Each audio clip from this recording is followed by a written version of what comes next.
envie d'entreprendre, volonté de réussir, regardez le Club Éco d'Objectif-News.tv avec la Banque Populaire Occitane.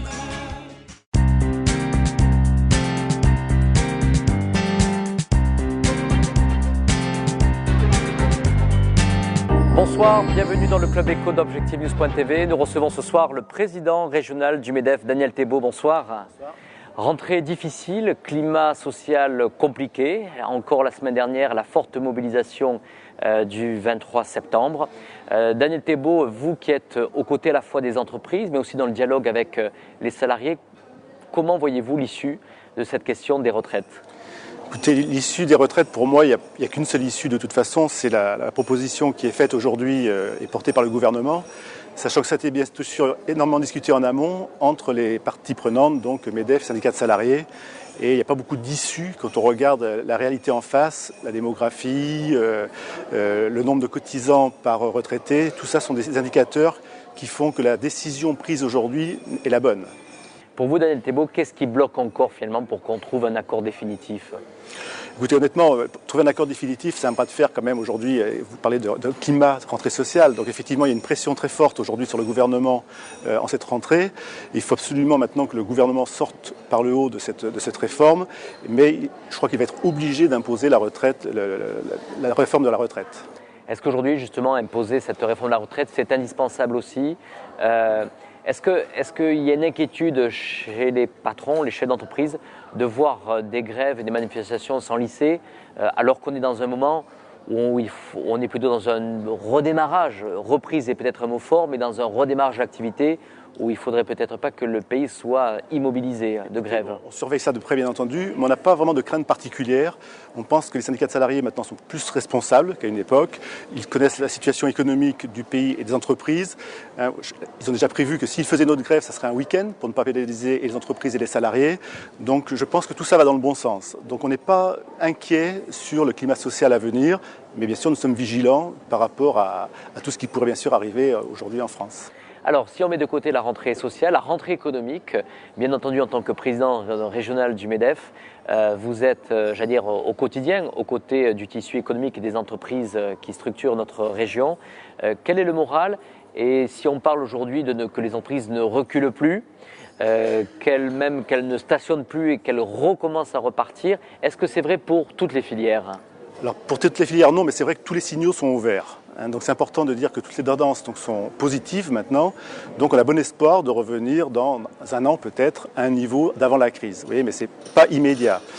Par contre, tous les secteurs, bien sûr, sont traités de manière inégale. Aujourd'hui, par exemple, les travaux publics en région Midi-Pyrénées souffrent beaucoup.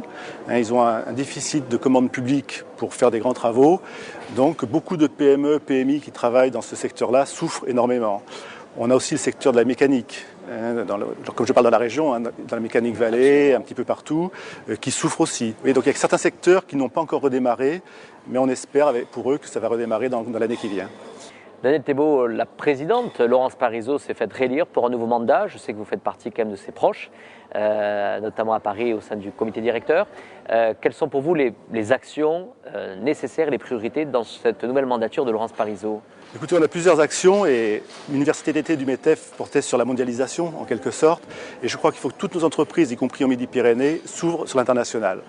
On a des pays émergents aujourd'hui maintenant qui se développent énormément. On sait que le taux de croissance de la France sera toujours de 1,5%, 2% maximum. Quand on voit comparé à la Chine où il y a 8% de croissance en moyenne ou en Asie, on voit bien que là, on a des gains de progrès à faire. Donc il faut absolument que les entreprises de Midi-Pyrénées aillent avec l'export et en France aussi. Donc ça sera un des gros points forts de la mandature de Laurence Parisot. Et après, bien sûr, nous serons toujours vigilants sur les charges parce que la tendance lourde de l'État, c'est de dire bon, les entreprises peuvent payer. Mais non, il y a un certain moment où il faut arrêter puisqu'on est quand même un petit peu au maximum des prélèvements obligatoires.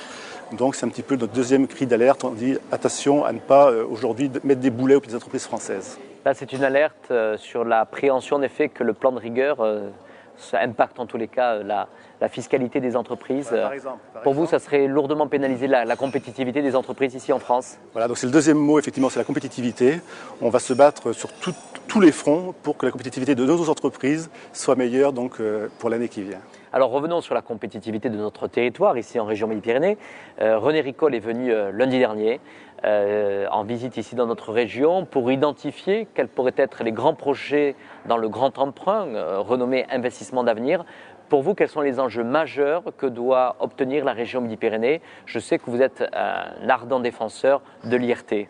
Voilà, ma passion, c'est l'innovation. Je pense aussi que les entreprises, pour s'en sortir, doivent innover plus. Donc il y a deux sujets, l'IRT, l'Institut de recherche technologique, et la SA2T, c'est un mot un peu barbare qui veut dire Société d'accélération de transfert de technologie.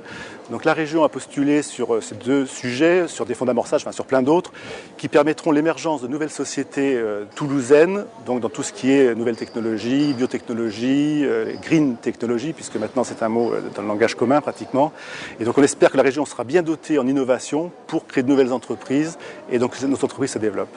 Daniel Thébault, enfin pour conclure, on sait que ça fait toujours partie des réflexions du MEDEF, c'est comment faire mieux aimer l'entreprise en France par les Français. On en est où justement sur ce terrain-là? Est-ce que la crise a fait du mal à l'image de l'entreprise et à ses dirigeants? Où nous en sommes? Écoutez, nous en sommes malheureusement au même point. C'est-à-dire qu'il est très difficile aujourd'hui, quand vous demandez à un Français s'il aime son entreprise, souvent on vous dit oui, s'il aime son patron, on vous dit oui. Et puis après, si vous posez la question en général, ben non, la réponse est non. Donc il y a vraiment une distorsion d'image entre l'entreprise que l'on vit tous les jours et l'entreprise dans sa représentation, j'allais dire, générale. Et donc ça, c'est un combat de tous les jours. Moi, j'interviens presque toutes les semaines pour essayer d'expliquer à... Je vais dans les écoles, je vais à l'université, voilà, pour bien expliquer qu'est-ce que c'est que l'entreprise exactement et qu'on n'ait pas le vilain canard tant décrié.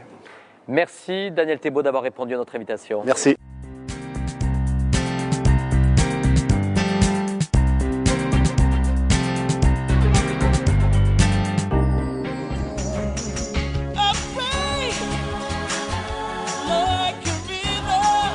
Envie d'entreprendre? Volonté de réussir? C'était le Club Éco d'Objectif News.tv avec la Banque Populaire Occitane.